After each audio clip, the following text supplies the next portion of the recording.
Oi, Brasil! Olha eu aqui de novo com mais uma entrevista maravilhosa pra vocês. E dessa vez vamos nos transportar direto pra Hawkins, porque a gente tem um dos maiores vilões, junto com um novo morador, que vão chegar nessa quarta temporada de Stranger Things Volume 2. Jamie e Joseph estiveram aqui no Brasil e bateram um papo comigo sobre como foi essa chegada, os bastidores, a experiência no Brasil e o que podemos esperar da próxima temporada. Ainda por cima teve um final que eu vou deixar pra vocês assistirem, mas olha, eu fui bem cara de pau. Então dá uma assistida aí no meu papo com Jamie e Joseph.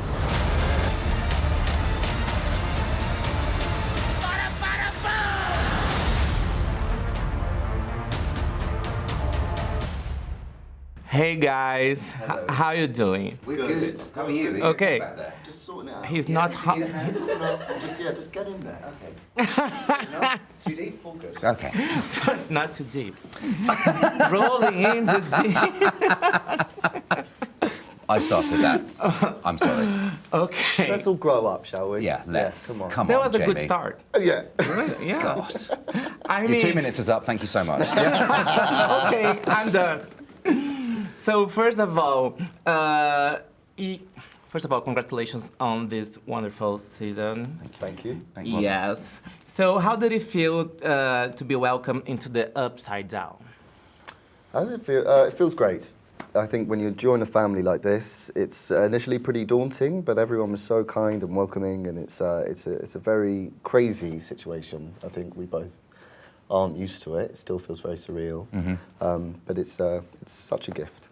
So Jamie, how was it the process to bring Vecna to life? It was a joy, first of all.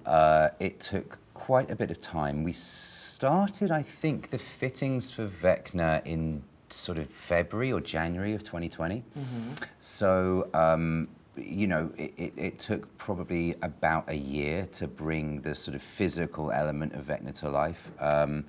You know, in terms of character development, in a way, given the global situation that happened and that we all went through with the pandemic, we were granted more time, you know, to prepare and to dive into our characters, which I know, I think I can speak for both. I think I can speak for both of us here. That we relished, you know. We really, that's a real blessing for us. It was intense for me, and I like being intense. I like throwing myself into things as much as possible. So I loved it. It was great. It was awesome. That's all.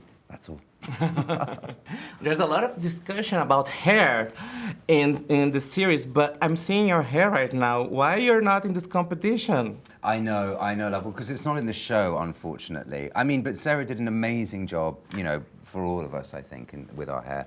Mine was real. I had a perm, which the first time she did it, I freaked out over. It was terrifying. But your hair's amazing. I mean, you're up there, you know, with Steve now for best hair. You think so? I'd hope so. It's a pretty impressive unit. That wig. How did you react when you first saw yourself with that hair? Well, we actually went through quite a rigorous kind of fitting process with the wig. The brothers obviously always want to kind of lean into something that feels a little kind of crazy. So we kind of had a kind of David Bowie labyrinth kind of style initially that I kind of just couldn't get on board with. I wanted something that was kind of rooted in, like, I don't know, something of this earth. More mullety, and then I think we kind of like met in the middle. But yeah, I think it was a very kind of satisfying feeling when, like, myself and Sarah felt like we kind of that's the look. Okay, so that video of you getting the makeup done with a coffee mug went viral. Yes. So we know that makeup was actually a huge thing in your part, but what did it take for you to actually get into character? Just coffee. Just coffee. No, I'm joking. You know, as I said before, we were given so much time for preparation, you know, given everything that went on. So for me, it was about, you know, ultimately what is Vecna's goal? What is the emotion that he is consistently feeling? He's been left alone in this space for, you know, a number of years, stewing on his resentment and on his rage. And given all his experiences human as well with his parents and with Brenner and with Eleven, you know, it was about building all of that up into that story up into a certain point, understanding it, understanding the feeling in it, and then digging that feeling up and, you know, drawing on it. So for me, you know, I would, you know, take a couple of days before filming and just be on my own, and meditation was always very helpful, so that when I needed to, I was able to, you know, snap into it and tap into it very, very quickly. So it was a thing that was most accessible. And that's not to say that I wasn't able to, you know, converse with people and have a nice time on set, because I was, but I saw set and I see set a lot of the time as an opportunity. It's like being on stage, it's a play. So the moment you walk on there, it's you know, I'd like to wear it. And once we kind of knew where we were at in the scene, and the emotion was kind of floating around the room and that vibration was there, I think we all kind of felt like, okay, cool, now we've got it, we can kind of relax a little bit more. But those first few moments are so vital, and for me as an actor, so important. And you know, with Millie, we get an amazing performance out of Millie. This is a prime example. What you're seeing in episode 9, her reaction to Vecna, is her literal reaction to Vecna. She had never seen me before in that makeup. Really? Never. And she's crying, and that's exactly who she is. And that stuff is what we hope to capture on camera, because it's real. It's the real shit. Yeah. What about you, Joseph? How was it for you to really get into character? Well, I had kind of an easier run than Jamie. You know, it didn't take me kind of a whole morning to kind of get ready. I just kind of had some silly hair glued to my head. What was it like? I kind of, initially, there were just two main differences. The fact that he was American and he was significantly younger than me. So I got a vocal coach, I lost some weight, and I kind of just did a silly voice. It was kind of... was it easier? Was it easy? It was, I think... I'd never played an American before, so I was very conscious of the fact that kind of it's really irritating for Americans when we turn up and do the thing. And it kind of, people find it really kind of irritating, so you have to kind of really earn your spot there. Yeah. So I felt that kind of, that pressure slightly, but it was a joy. It was kind of, I think, but my kind of preparation was kind of the antithesis of Jamie's in a way, in the fact that I kind of felt what Eddie had to bring to the table was this sense of playfulness and this sense of spontaneity.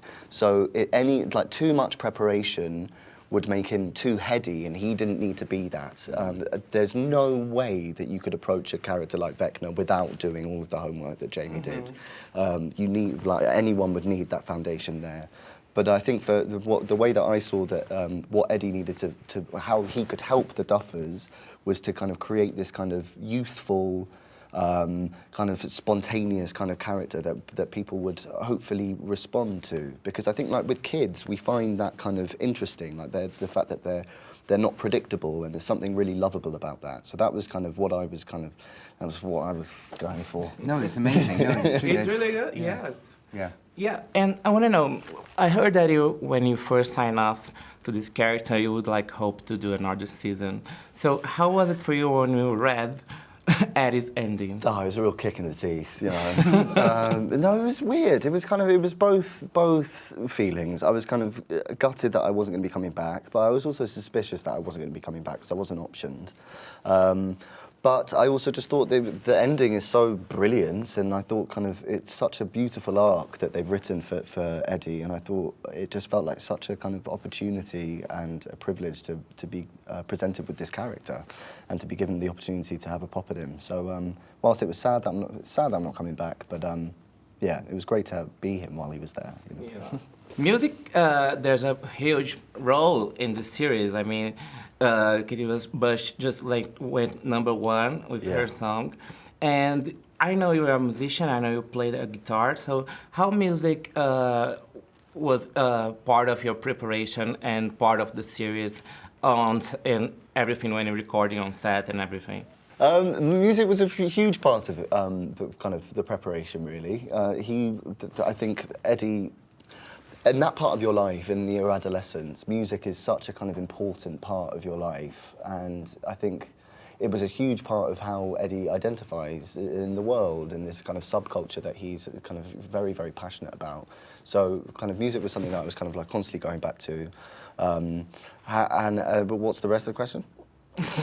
Is it? I mean, if you like heard the music on set, and if you think there's like a very important role in the series. It's hugely important for the series. But there was an all of the kind of stuff that we were shooting with Gaten towards the end of episode 9, well, like middle of episode 9, when we're kind of chasing the demo bats and when we're kind of stuck in the camper van.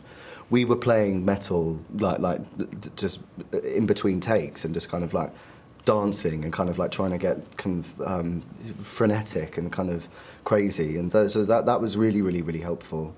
And also just in terms of like how it impacts the show, I think you have this it's such an iconic score, that kind of arpeggio at the beginning that just kind of it's just powerful. It's such a vital part of this series, and it really kind of transcends. It elevates the whole thing, music in this show, and it does for so many others, but in a very specific way for this TV show. Yeah, music brings us to life. It does, just, We need it. Yeah. Jamie, you have a lot of scenes with Millie Bobby Brown and Sadie Sink. How is your relationship with them, and how was it on set? How was it the first time that you get to know them? My relationship with them is amazing. Millie, I revere, admire, and love dearly. She's become a very good friend and somebody who I hope will, be a large part of my life for many years to come. I just think she's wonderful. I knew it would be like that from the read-through. As I was talking to her in the read-through, saying the lines, she turned and looked at me in the eye, and that creates like a level of trust and of just openness and vulnerability, which as actors is basically all we're sort of trying to get to. And Sadie is amazing. She's so lovely, and I think she's a phenomenal actor, and she had such a tough, both of them had such a tough job, very different in their ways of performing and in their character arcs this season. And Sadie particularly had had quite a sort of mind job to do. Again, revere, admire, love. I've met their families. I just think they're great. So I was very fortunate to work with two professional, outstanding, talented people. Yeah. Who's your favourite? You. Tell us. I mean, a lot of people see Vecna as a big villain, but I want to know, how do you see him, and have your idea of him changed over time when you're playing this role? I see him as a real person, first and foremost. I see him as a real person, having had the experiences that he has had, and I understand him. I think there's some of the things that he says have a lot of truth in them. I think the idea of people presenting a false version of themselves, particularly in this age of social media and all of that kind of stuff, we do often only encounter the best parts of people's lives. I connect with that quite a lot. So I do. I really understand him. I don't necessarily see him as the big bad. I see him as the point of conflict for this season, and for the characters that we know and love and have known and have loved for some time. So I think I always saw him as this sort of like righteous arm of justice, and I still see him as that, and I have to see him as that because that's my truth. Yeah. So Eddie is a fan favorite all over the world. Did you expect that when you first get the role? No, you can never have the expectations in this thing. I'm delighted by the fans' response to him and how kind of people have responded to him in a way that kind of, I could never have imagined in, my wildest dreams, really. It's kind of crazy. So Jamie, there's a lot of things about the makeup, but all the set, all the costume for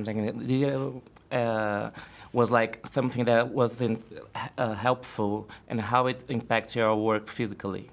Yeah, I mean, obviously it's very helpful, being Vecna and playing this person who's been physically transformed. To have that physical transformation on you is hugely important. And very helpful. I think, the physicality of it was something I was very aware of, in the sense that, you know, I have an extra few inches on the top of my head, there's an extra few inches of skin, so pushing out the energy that's coming from my body through another layer of something in order for that to become the skin, was something that I was fascinated by. The gait, the way he would walk, the hand alone, you know, I've said this already, but like I would spend hours looking at my hand and imagining my fingers being longer, and just kind of planting myself on, you know, on the ground with this thing on. But this sense of groundedness was always central to the character for me and central to the performance for me, because I find that the most power comes from being chosen in, you know, in your movement and in your intention, particularly for a character like Vecna. Yeah, it was a lot, you know, it's quite heavy. So I had to sort of deal with that. I was very sweaty a lot of the time, but you just kind of grin and bear it, and you go through it, because ultimately the character's not sweaty, so don't be sweaty. Okay, so the Duffer Brothers just said that they already know the ending of the show. I know you can't talk about it, but what ending would be the most satisfying for you guys? I mean, I don't know. It was all a dream. I think it's impossible. I couldn't speculate a satisfying ending to this show. I think kind of it would be. It's a really hard undertaking that they have to kind of really try and get right, and I have every faith that they will. But I mean, I'm thankfully not writing this thing, so I wouldn't know. I think. A happy ending would be nice, wouldn't it? You know, a happy ending? Yeah. Stranger Things? You don't think? I'm not sure. Well, what do you think, Jamie? I would hate. Know to, what you want. I would hate to speculate. Yeah. I would hate to speculate. Again, I'll echo Joseph's sentiments in the sense that it's Matt and Ross's world. We'll see what they got. I mean, the show is setting at the 80s, and you guys are so young. Did you have to do some research about it? Thank you for saying we're so young. I'm 33. I'm 28. Okay, you're young. Yeah. What's it You're like kids. being so young? Is that what? Did you time travel back to the 80s? If you did research about it, about the 80s and stuff, and how people... No, not really. I really did such little research. I looked into the Satanic Panic a little bit, and kind of I'm familiar with 80s culture to an extent, but I wasn't kind of mining the resources of the internet for kind of what it was like to be in the 80s. But the work is done for you, really, because of the amazing art department. You get there, and the detail there is kind of extraordinary. Were you kind of reading 80s newspapers and No. I mean, aside from kind of diving into the references, you know, from Matt and Ross, in terms of what was on the page for me of 80s, you know, particularly horror genre films, you know, I didn't really have to sort of look too much into the world of the 80s, because for me, Henry I and Vecna, you know, they exist in their own time period almost, you know. It's not like Henry's out there kind of at the roller rink with his perm. So I did my own level of research into the time period, just in terms of the art that was created around that time. Okay. Guys, thank you so much for your time. Thank you. How's Brazil so far? Lovely. loving it. Have you had the time to get around, to see around? I went to Dom last night. Oh, there's a very famous restaurant. Yeah, still kind of piecing myself back together. I had one of the best evenings of my life. It was amazing. What about you, Jim? I got here last night at like midnight or whatever time it was, so I have seen the inside of this hotel thus far. It's lovely. Apparently so. I'm looking forward to seeing more of it tomorrow. We're It was going a out. palace before. This hotel was a Yes. palace? Well, I am a queen, so that makes perfect sense. I can be your king. So with this, I'm wrapping this interview. Thank you. Thank you so much, guys. Bless. See you later. Cheers. Bye. Bye. That was fun. Eita, que entrevista boa, hein, gente? Esses meninos já podem vir morar no Brasil, vocês não acham? Aí a gente vai lá pra Hawkins, ver como é aquele mundo todo invertido. Então, olha só, não deixe de conferir o volume 2 da 4ª temporada de Stranger Things na sua Netflix. Olha, vocês vão ficar passados. babados. Agora eu tô aqui pensando. Palácio, ele falou que é a rainha, eu falei que eu sou o rei. Vai que cola. A gente vai esperando. Se você tá vendo no YouTube essa entrevista, não esquece de dar o seu like, compartilhar, comentar, ativar os sininhos. Se você tá vendo no IGTV, não esquece de comentar, mandar pros seus amigos. E em breve eu volto com mais entrevistas maravilhosas pra vocês por aqui. Beijo!